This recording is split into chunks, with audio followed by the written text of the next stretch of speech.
안녕하세요. 투자돼지입니다. 오늘은 아파트 투자에서 많은 분들이 체감은 하지만 정확히 말로 설명하기는 어려워하는 이야기, 바로 레버리지 효과에 대해 이야기해 보려고 해요. 특히 주식 투자와 비교했을 때 아파트 투자가 구조적으로 어떤 장점을 가지고 있는지, 그리고 부채가 시간이 지나면서 어떻게 자산 증식의 도구로 바뀌는지 차분하게 풀어보겠습니다. 먼저 주식과 아파트를 같은 기준에서 한번 비교해 볼게요.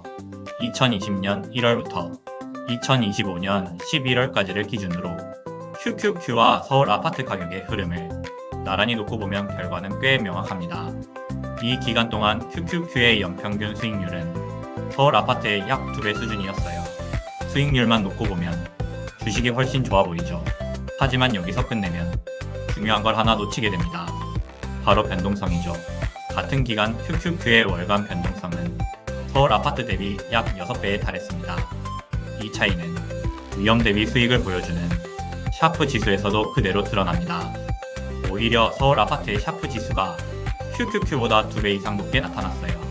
즉, 서울 아파트는 수익률은 낮았지만 훨씬 안정적인 자산이었다는 의미입니다. 이 차이는 최대 낙폭에서도 확인됩니다. QQQ는 2021년 말부터 2022년 말까지 약 33%의 최대 낙폭을 기록했죠. 반면 서울 아파트는 같은 시기 약 7.9% 수준의 조정에 그쳤습니다. 낙폭만 놓고 보면 QQQ의 위험은 서울 아파트의 약 5배에 달했던 셈이에요. 여기서 자연스럽게 이런 질문이 생깁니다. 이렇게 안정적인 자산인데 수익률을 더 끌어올릴 방법은 없을까? 이 질문에 대한 답이 바로 레버리지입니다. 아파트 투자의 가장 큰 구조적 장점은 금융권 대출을 활용한 레버리지가 가능하다는 점이에요. 예를 들어 주택담보대출 비율 LTV 70%를 모두 활용한다고 가정해 볼게요. 이 경우 자기 자본 대비 약 3.33배의 자산을 운용하는 구조가 됩니다. 앞서 본 서울 아파트의 연평균 수익률을 약 9.4%로 가정하면 여기에 3.33배 레버리지를 적용했을 때 연평균 수익률은 약 31% 수준까지 올라가는데요. 이건 같은 기간 QQQ의 수익률을 넘어서는 수치입니다. 즉, 자산 자체는 안정적인데 레버리지를 통해 수익률을 끌어올릴 수 있는 구조, 이게 바로 아파트 투자의 핵심인 것입니다. 물론 주식에도 레버리지를 적용할 수는 있습니다. 하지만 여기서 결정적인 차이가 생기죠. QQQ 자체의 최대 낙폭이 이미 33% 수준인데 여기에 3배 이상 레버리지를 적용하면 이론상 낙폭은 100%를 넘어가게 됩니다. 즉, 중간에 강제 청산, 현금 소진 위험이 현실화된다는 뜻이에요. 그래서 주식 레버리지는 개인 투자자에게 장기 운용이 거의 불가능한 구조입니다. 반면 아파트 대출은 장기 고정 구조로 설계되어 있고 가격 변동이 있더라도 즉각적인 청산 위험이 없죠. 이 차이가 두 자산을 가르는 결정적인 분기점입니다. 이제 아파트 레버리지 두 번째 핵심을 보겠습니다. 바로 부채의 자연 감소 효과인데요. 부동산은 상품성이 같더라도 시간이 지나면 화폐 가치 하락, 즉 인플레이션의 영향을 받아 장기적으로 가격이 오르는 경향이 있습니다.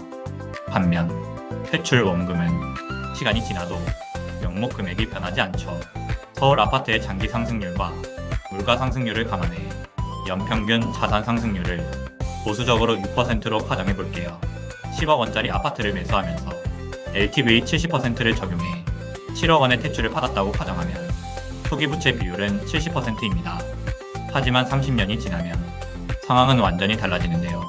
자산 가치는 꾸준히 상승하는 반면 부채는 그대로이기 때문에 부채 비율은 약 29% 수준까지 자연스럽게 낮아지게 됩니다. 같은 빚을 가지고 있지만 자산이 커지면서 부담은 크게 줄어드는 구조인 것이죠. 여기에 한 가지 효과가 더 있습니다. 바로 인플레이션이에요. 연평균 물가 상승률을 3%로 가정하면 7억 원의 대출은 30년 뒤 체감 가치로 약 2억 9천만 원 수준까지 줄어들게 됩니다. 명목 금액은 같지만 실질 부담은 반 이상 줄어드는 셈이죠. 이 과정에서 부채는 위험이 아니라 시간을 거친 자산 증식 도구로 바뀌게 됩니다. 물론 이 모든 전제는 안정적인 자산, 그리고 장기 보유라는 조건이 충족될 때만 가능한 이야기입니다. 정리해 보겠습니다. 아파트 투자의 본질은 단순한 가격 상승에 있지 않습니다. 안정적인 자산에 장기 레버리지를 적용할 수 있다는 점, 그리고 시간이 지날수록 부채 부담이 자연스럽게 줄어드는 구조, 이 두 가지가 핵심인 것이에요. 주식과 비교하면 겉으로 보이는 수익률은 낮아 보일 수 있지만 레버리지와 시간이라는 요소를 함께 고려하면 결과는 전혀 달라집니다. 물론 무리한 레버리지는 위험하죠. 하지만 합리적인 수준의 부채를 장기적으로 활용한다면 아파트 투자는 여전히 강력한 자산 증식 수단이 될 수 있습니다. 자세한 내용은 영상 아래에 공유한 블로그 글을 참고해주세요. 감사합니다. 투자돼지였습니다.